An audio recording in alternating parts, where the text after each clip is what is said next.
Looking to start a Wolves save in FM20 and have absolutely no idea where to start? Well, this is the sort of content for you. Hello there, folks. It is Toby from TIJ Gaming, and welcome to my Football Manager 2020 team guide for Wolverhampton Wanderers. This is a big one, this is, because it's the first time Wolves are in Europe since the 1980-81 season. Nearly the first time in nearly 40 years that Wolves are in Europe. And of course, they've got a lot more things to manage than that. They overachieved in their first season back in the Premier League, finishing 7th. And really this season is all about keeping solid and making sure that you don't have a disastrous season. But a very good squad Wolves have got. So we're going to have a look at various things inside FM20, which will hopefully help you guys to do a little bit better with Wolves than perhaps you would have done before you'd watched this video. But let's have a quick look first at one of the new features in FM20. It's been in here before, but not as formal as this. So if you look at the club culture for the club vision screen that we're on now, we've got four objectives that we've got. And interestingly, the first one, I quite like this, is to sign Portuguese players. It's been something known of Wolves since the new chairman has been in, and yeah, it's a desire that you sign Portuguese players. A 3 out of 4, and that's going to be quite a tough one to keep, actually, especially with the second one of signing high reputation players, because if we go into a quick search, for example, I've just done some sleuthing before about looking at transfers and people to bring in that perhaps aren't Portuguese. But if you look at nationality Portuguese, again, not on here. Europe, again, if you don't know how to use this screen, that's a bit of a tutorial that you've got added onto here. But as you can see, again, big names in Portugal. There aren't that many here, really, that are interested in joining the club anyway. So you've got a little bit of an issue there, but I'm sure you'll get young players that will come through in the future, and I'm sure your scouts will also bear that in mind, but putting Portuguese players in as well. And of course, you can set them assignments to go and scout Portugal as well as a bit of a priority. Thirdly, we've got develop players using the club's youth system. That's a 2 out of 4, preferred, similar to playing and entertaining football, which I'm sure you'll be able to do with Wolves, particularly using the tactic that I will be showing you. So we've got 3 required objectives in the 5-year plan. Again, first one, it's a bog standard with all the Premier League clubs, and that's to keep the wage budget under control. How much have you got to spend? You've only got about 90,000 in terms of wage budget a week, but of course you can move that around by adjusting the transfer budget, or of course selling players. In terms of club competitions this year, you've got 4 competitions. You've got the Premier League, FA Cup and EFL Cup. And you've also got the Europa League. And the club want you to reach the quarter-finals of the Europa League. Now, if I'm not mistaken, yes, you've still got to qualify for the Europa League. So, quite a bit of a risk there, really. It was pretty tricky for Wolves to qualify in real life. And you don't get that as a given in the game. Obviously, you've got the best placed, second, third, and fourth qualifying rounds. So, no pressure there. You've got 3 different teams to play. Again, I think it was Torino in real life they beat, didn't they, to get to the group stage, which is going to be quite tricky, but then from them they want you to reach the quarter-final, so you've got to get sort of, I think it's the group stage, then the round of 32, then the round of 16, which it's amazing, really. I'm sure it's round of 32, then round of 16. Let's have a look. Second knockout, yeah, then quarter-final. So you've got to play a lot of games in the Europa League to get to that. It's actually a really tricky objective to reach the quarterfinals as a minimum. You've got 6 games in your qualifying round. You've got another 6 games in the group. That's 12 games. And then another 4 games in the first and second qualifying round. It's another 16 games that the club needs to play this year to reach that commitment. We're pretty impressed if you guys can do that. And also to finish in the top half of the Premier League, that is a requirement this year. Obviously, you'll be fighting with the likes of Leicester, who are emerging as best of the rest at the moment, doing very well in the Premier League. And other clubs that might shock you. But Wolves really could be one of the clubs that maybe break into the top 6 in the next few years, given the right backing and in-game. I think that's something you might be able to do into the future. But, of course, that's a requirement. So this year, you've got to reach the quarterfinal of the Europa League and got to finish in the top half of the Premier League. And even still, they want you to do fairly decently in the Cup competition. It's actually a desire, 3 out of 4, that you reach the 6th round of the FA Cup. Again, I believe that is the round of 16. It is. Oh no, it's the quarter-final. Bloody hell, Wolves, calm down.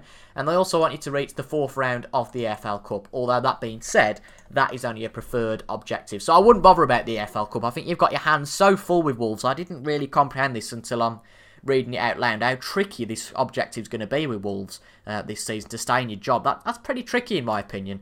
So the AFL Cup, I'll just scrap it all together. Although, of course, you can put all your efforts into the EFL Cup if you want. But anyway, into the future in the 5-year plan. Qualifying for the Europa League, they want you to do that in the next 2 years, either by winning a cup competition, finishing the top 6 or 7, depending on how cup competitions go in the season.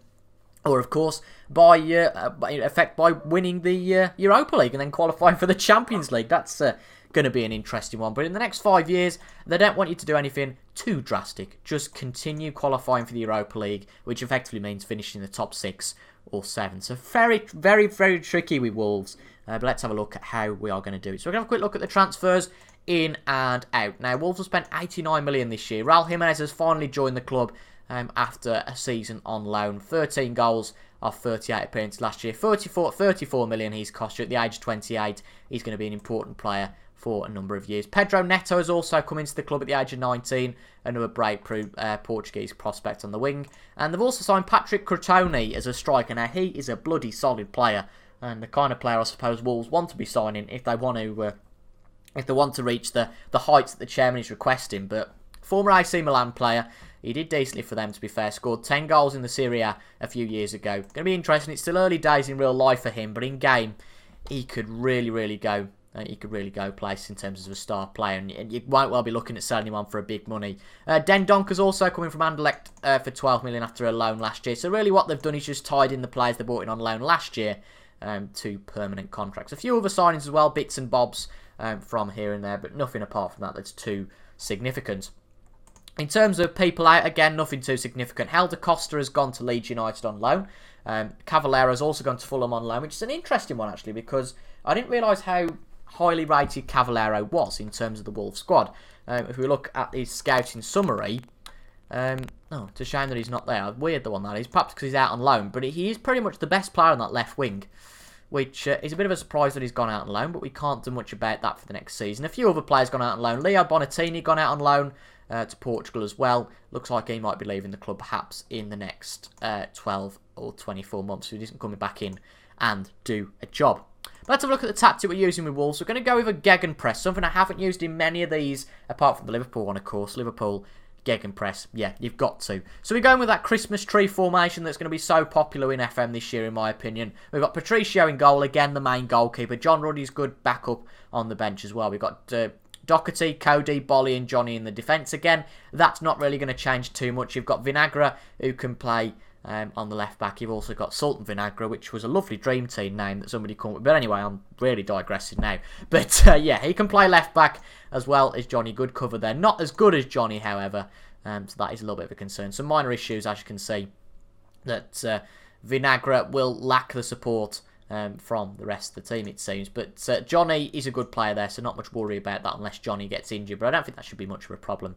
Ruben Neves is a very solid defensive midfield figure. Dendoncker is a box-to-box midfielder. And Matinho is your advanced playmaker in there. Neto and Jota on the wing with Jimenez up front. You've got Adama Traore on the bench, of course. You've got Crotone on the bench. Ryan Bennett can come in at the back. Traore, I've just mentioned him.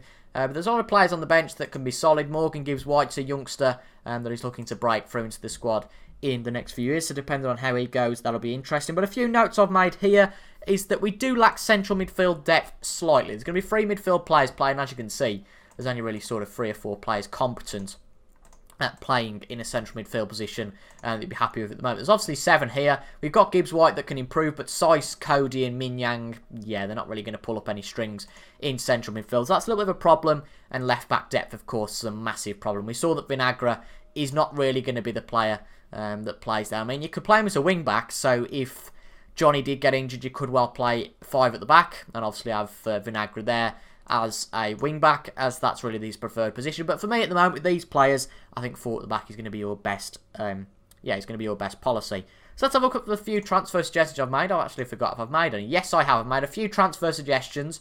The first one is at left back. Now, you know, I was saying about high reputation Portuguese players. I don't think he gets much bigger than this in terms of free agent. Fabio Contrao, I'm not sure how much he's going to cost in terms of wage budget, but at the age of 34 would be a very, very, very solid, backup for Johnny. As you can see, Contrao, very good player in these bottom stats here. Johnny a little bit better in other stats, but he'd certainly tick the high reputation Portuguese box. He'd sell shirts And he'd also be a very good backup player. But again, wages might be a bit of a problem. And secondly, we've gone with Choupo-Moting. Now, he's a player who is on the transfer list for PSG. Only 3.1 million. If he's on the transfer list in your game, I'd snap him up. He's the age of 30, fair enough, but does provide a bit of depth on that left wing, along with some of the players that are playing there as well. It's going to be really important. If we're comparing, I know Cavallero's out on loan, but if we're comparing to Cavallero, he is better in some positions than Cavallero. Apart from speed, really, that's the only thing that's worrying me with Choupo-Moting. But I've decided not to recommend a centre mid because we have got Gibbs White coming through, and I think he should be alright in that front. You've got Size that can always play there as well.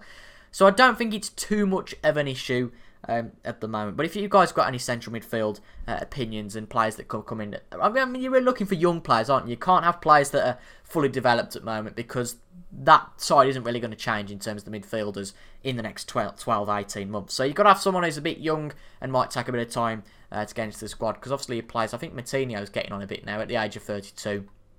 But he's still a star player and it'll be quite a while before he goes down to a poor rating yet. But let's have a quick look at the dynamics of the team who you've got to keep happy and not.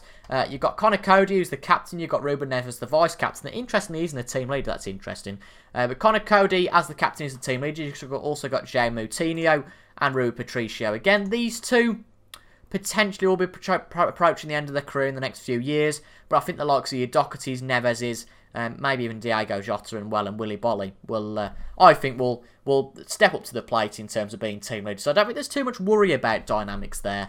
As you can see, a big core social group, a little social group from secondary social group A, but not too much of a problem. The team seems very Biden. Unless something really bad happens, I think you should be able to manage that fairly easily. And just quickly before we finish, let's have a quick look at the development centre screen in line with the club vision that the club wants to develop players using the club's youth system. This is a very good important screen. It's going to be for every single club. We've firstly got the first team candidates. That's looking at players in your under-23 squad. He's actually at loan at Nottingham Forest this year. But Rafa Mir is a player that could come into your first team squad. Very important if you've got a bit of an injury crisis. Don't know who to turn to, whether you want to make a signing. But first, come to this screen. See if there's any players that can come into the team. And you've also got 5 players to watch. And that will change in the future, and also players that need attention, whether they want to leave the club, want to be in the first team, etc, etc. It also tells you the quality of your under-23 and under-18 squad. You can have a look at those. As you can see, a lot of players with a lot of potential. And Wolves, a really solid team. In Europe, it's going to be very tricky this first season. I honestly think that the chairman has been quite ridiculous with those expectations that he's got for you, but nevertheless, if you want lofty expectations, if you want to be challenged with Wolves, then I think Wolves is a definite challenge. More of a challenge than a lot of the Premier League clubs, in my opinion. Certainly more of a challenge than Leicester, who I've just looked at for a team guide. Very surprising that Wolves want that much more than Leicester. But nevertheless, it's going to be an interesting save. And if you guys are doing a Wolves save, make sure to let me know what your opinions are, how you get on with Wolves as well. And of course, if you've got any questions, feel free to discuss those in the comments. But until the next team guide, I hope you guys have found that beneficial. And if you have, make sure to leave a like, comment down below as well, and subscribe for daily FM beta content with my Liverpool beta save, which is ongoing at the moment, as well as team guides for every single Premier League club, which I discussed earlier. But until the next time, thank you very much for your company today. I hope you guys have enjoyed. As I say, if you have, make sure to leave a like down below. That was a bit of a tongue twister. But until the next time, thank you for watching, and I'll see you guys later. Goodbye for now.